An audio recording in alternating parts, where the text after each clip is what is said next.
Hi everybody, it's Don, and I'm just wondering, why is everybody hitting the panic button?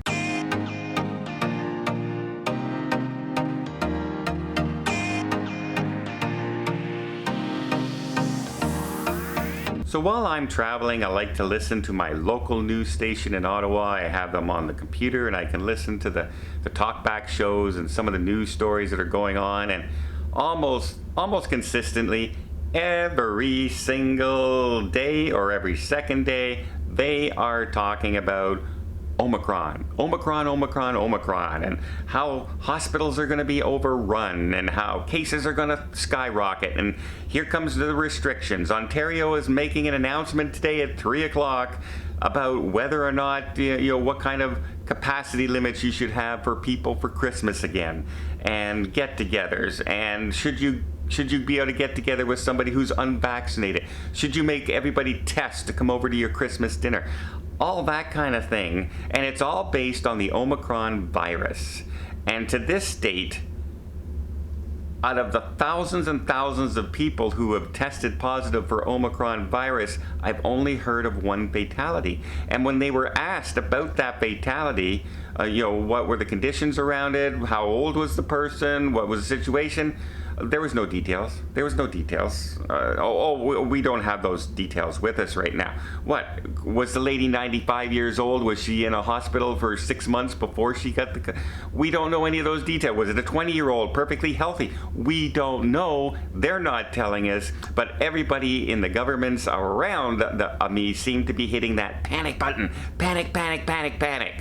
California reinstituting mask policies. Ontario stopping their reopening plan and pausing it completely. And it's all based on the Omicron virus. And cases are up in Ontario. They've gone from 300 cases, what was it, about 7 weeks ago, to 1,400 cases a day yesterday. And I'm going, oh my God, well, I guess our hospitals in Ottawa must be overrun. I mean, cases have gone up 500% in 6 weeks. The hospital must just be overrun. And so I checked the hospital status, and there's 4 people in hospital, nobody in ICU, in a city of over 1 million people with 6 hospitals. And I'm wondering, where's the panic? And then I read from the scientist in Africa who comes out, and all the studies are showing that this virus is far more transmissible than the other variants. Granted, but it's also far less deadly, far less harmful if you actually catch it. And I'm going, well, isn't that a best case scenario? Wouldn't you rather have a harmless virus going around, or a less harmful than a more harmful virus? Doesn't that make sense? To me, I would, I'm hoping the Omicron takes over for the Delta variant if it's far less harmful to people. But they're not saying how many people's in hospital. They're not saying how many people are dying from it. They're not saying how serious the things are. They're only telling us now case counts, because that's the only thing that's on the rise. Hospitalizations are not on the rise. Sickness in hospitals is not on the rise. How harmful it has been to people is not on the rise.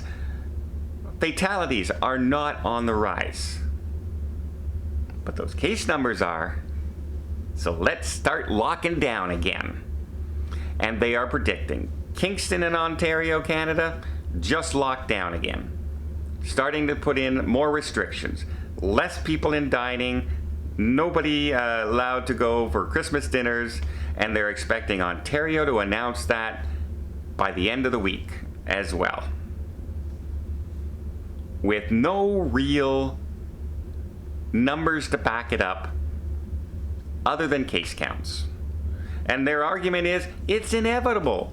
If cases keep rising, then hospitalizations are going to keep rising. But they haven't.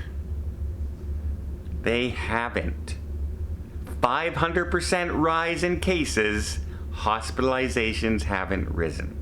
So I'm just thinking, at this point, it just seems like they're afraid to not be seen as taking action.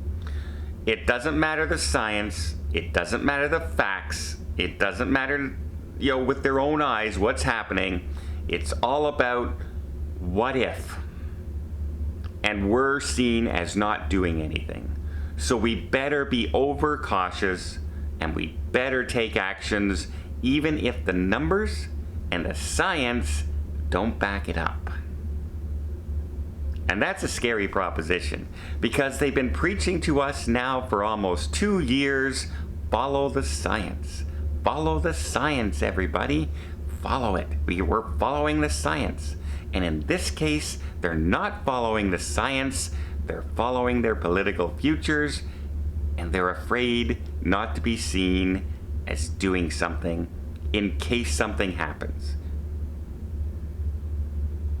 I don't know, but all I can tell you, hey guys, in Canada, get ready for a winter of lockdown again. Get ready for store restrictions. Get ready for restrictions on gatherings. Get ready for restrictions to go back to hockey games. Get ready for birthday party restrictions. And oh, by the way, if you want to go to church, get ready for restrictions like that again. Because it certainly seems like that's where they're heading. And they're heading there with a sharp left turn. Not a gradual turn. A full stop left turn. Oh well. Welcome to 2021.